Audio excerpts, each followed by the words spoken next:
प्रदेश में सरकार शिक्षा व्यवस्था दुरुस्त करने के लिए सालाना करोड़ों रुपए खर्च कर रही है और इसको लेकर तमाम तरह के दावे करती है, लेकिन कुछ ऐसी तस्वीरें सामने आती हैं जिसे देखकर उन दावों की पोल खुल जाती है। जी हां, आज हम बलरामपुर जिले की ऐसी ही खबर दिखाने जा रहे हैं, जहां छात्रावास में शिक्षण संस्था संचालित किया जा रहा है और बच्चों को जहां रहना चाहिए, दुर्भाग्यवश वहां उन्हें पढ़ाई करनी पड़ रही है। देखिए ये बलरामपुर से खास रिपोर्ट। जिले के दूरस्थ अंचल में बसे विकासखंड कुसमी, जिसकी आबादी करीब 1 लाख है। यहाँ बहुतायत संख्या में आदिवासी लोग रहते हैं, जिसे देखते हुए यहाँ बच्चों के सर्वांगीण विकास के लिए ITI के कॉलेज का संचालन किया जा रहा है। साथ ही दूरस्थ क्षेत्रों से आने वाले छात्रों के लिए यहाँ छात्रावास भवन भी बनाया गया है, लेकिन दुर्भाग्यवश यहाँ के छात्र छात्राओं को पिछले 6 वर्षों से छात्रावास पर ही ITI कॉलेज का संचालन किया जा रहा है। ITI कॉलेज बना तो है, लेकिन अधूरे काम की वजह से रोजाना छात्रों को 25 से 30 किलोमीटर से अधिक की दूरी तय कर यहाँ पढ़ने के लिए आना पड़ रहा है, जिससे उन्हें कई तरह की तकलीफों का सामना करना पड़ता है। यहाँ का समस्या मैं बताना चाहूँगी कि जैसे कि हम लोग यहाँ बहुत सारे बच्चे ITI में पढ़ते हैं, तो देखा जा रहा है कि यहाँ हम लोग छात्रावास में सभी रह के पढ़ाई कर रहे हैं, क्योंकि जैसे बगल में नया भवन तैयार नहीं हुआ है, उसके हिसाब से हम लोग को यहाँ बहुत तकलीफ़ हो रही है सर। क्योंकि छात्रावास है तो यहाँ छोटा छोटा रूम है और ऐसे में हम लोग एडजस्ट नहीं हो पा रहे हैं। और जैसे कि लैब है, लैब में जैसे यहाँ सिस्टम लगा हुआ है, उसके लिए हम लोग बारी बारी से हम लोग को इंतज़ार करना पड़ रहा है। और जैसे कि छत ऊपर टपक रही है पानी, और यहाँ बिजली की भी समस्या है सर, और पानी टपकती है, उसके कारण यहाँ सिस्टम चलाने में हम लोग को प्रॉब्लम हो रही है। ITI कॉलेज में पढ़ने वाले बच्चों ने बताया कि छात्रावास में रहना तो चाहते हैं, लेकिन उन्हें रोजाना लंबी दूरी तय कर कॉलेज आना पड़ता है।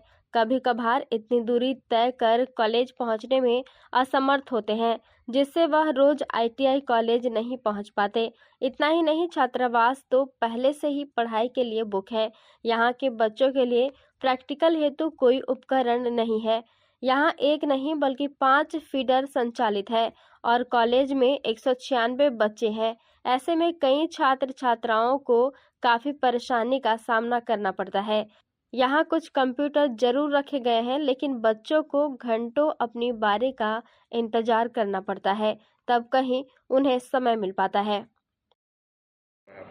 यहाँ हम दूर से आते हैं, एक तो फिर यहाँ ITI भवन पे तो जाते नहीं हैं, छात्रावास में तो भेजते हैं, मतलब ट्रेनिंग दिया जाता है, जिस पे से प्रैक्टिकल का कुछ सामान नहीं है।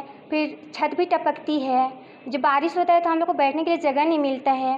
अब प्रैक्टिकल का कुछ सामान ही नहीं है। कंप्यूटर वालों का तो है, वो भी 2-4 कंप्यूटर है, उस पर से सब खराबी हो जा रही है, तो उस पर से कैसे हम कर पाएंगे। और इतना दूर से आते हैं तो, और ITI भवन में तो ले जाने के लिए तो यहाँ छात्रावास में काहे कुछ ट्रेनिंग देते हैं, उसको तो बनवा के बस छोड़ दिए हैं। उस पर हम लोग को जाना है, प्लस में छात्रावास में आना नहीं है। एक तो प्रैक्टिकल का सामान नहीं है, तो प्रैक्टिकल तो हो नहीं रहा है, हम लोग फालतू काहे आते हैं। फिर ITI ही बंद करा देना, इससे अच्छा तो। एडमिशन करने आया हूँ, लेकिन यहाँ पास कुछ सुविधा नहीं है पढ़ने का। वो इतना तक कि वायर भी नहीं है प्रैक्टिकल करने का। खुद से खरीद के यहाँ प्रैक्टिकल कर रहे हैं। और यहाँ हम लोग का छात्रावास है, यहाँ रहने का स्थान है, बट यहाँ हम लोग का क्लास चल रहा है। इसलिए थोड़ा हम निवेदन करते हैं कि वो बड़ा ITI चालू करवाने का कुछ करवाई होना चाहिए। और हमको बहुत समस्या इसमें कुछ प्रैक्टिकल कर नहीं सक रहे हैं लोग। छात्रावास जहां संस्था संचालित हो रही है, वर्तमान में उसकी हालत भी जर्जर ही है। पढ़ने वाले छात्रों ने बताया कि बारिश के दौरान छत से पानी टपकता है, लेकिन करे तो क्या, मजबूरी में सभी छात्रों को उसी में बैठना पड़ता है। उन्होंने यह भी कहा, करीब 12 वर्ष पहले यहाँ करोड़ों की लागत से भवन निर्माण का कार्य शुरू है, लेकिन वह आज तक अधूरा पड़ा है। कई बार नए भवन की मांग को लेकर सरकारी दफ्तरों के चक्कर भी काट चुके हैं, पर कोई नहीं सुनता। हालांकि मामले में एसडीएम वैकल्पिक व्यवस्था के रूप में हॉस्टल में शिक्षण संस्थान संचालित करने की बात कह रहे हैं और जल्द बच्चों को नए भवन उपलब्ध करने का आश्वासन दे रहे हैं। देखिए, मेरे पास सभी क्या है, मैं सभी था, है ना, मेरे को 2 साल से बैठा दिया गया था। उसके बाद अभी भी मार्च में ज्वाइनिंग किया। हमारे बच्चे लोग हैं कि अब एडमिशन तो बहुत होता है, हमारे पास सीटिंग रिचार्ज है 196 बच्चों का, है ना।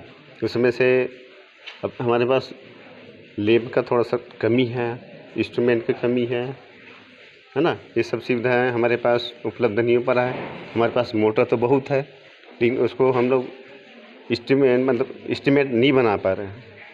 एस्टिमेट नहीं बना रहे हैं मतलब हम उन बच्चे लोग को उसको प्रैक्टिकल करा नहीं पा रहे हैं।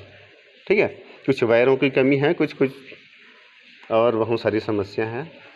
ये कहाँ संचालित कर रहे हैं सर आप लोग? मैं तो चाहता हूँ आप लोग से भी संचालित कर रहे हैं? अभी तो हमारे पास ये छात्रावास में संचालित हो रहा है। उसके बाद मैं चाहता हूँ कि हमारे बच्चे अच्छे से पढ़ें लिखें और जो हमारा मेन आईटी है उसमें संचालित करें आप लोग।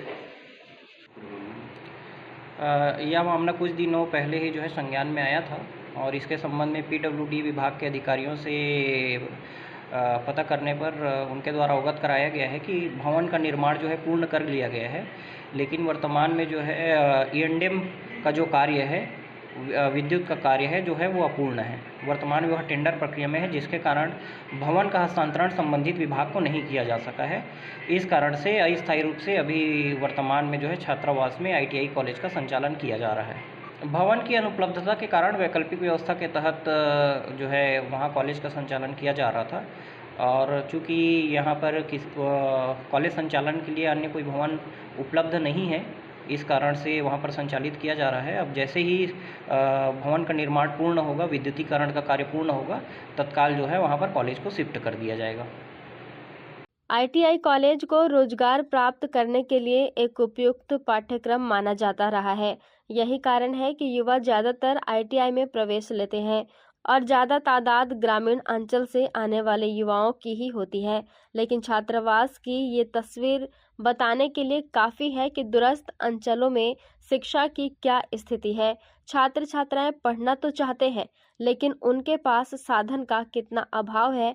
बहरहाल देखने वाली बात होगी कि आखिर कब तक जिम्मेदारों के द्वारा इनकी समस्याओं पर अमल किया जाता है और इनका भविष्य सुधार पाता है। बलरामपुर से आवाज के लिए विजय सिंह की रिपोर्ट।